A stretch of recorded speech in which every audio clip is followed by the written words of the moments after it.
She took a bite of birthday cake and then hours later was fighting for her life at the hospital.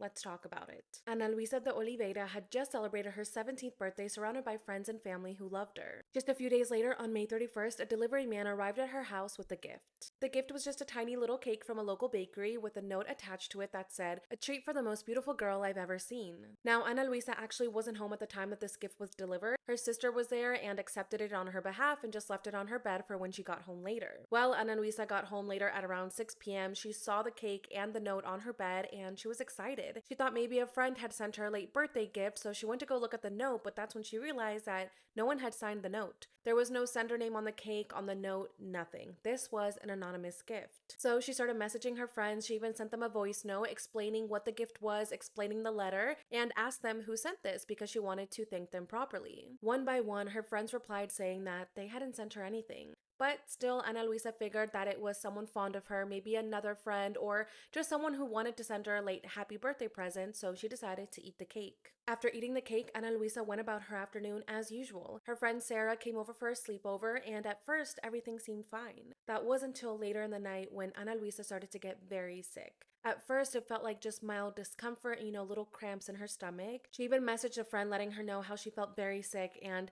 this is when her friend warned her saying, you shouldn't have eaten something if you didn't know who actually sent it. But at this point, it was too late. Ana Luiza's symptoms continued to worsen. She was vomiting, she had diarrhea, and the pain was just growing more and more unbearable. Her dad, Silvio, just knew that something was wrong, so he immediately rushed her to the doctor, and there they diagnosed her with what they believed to be food poisoning.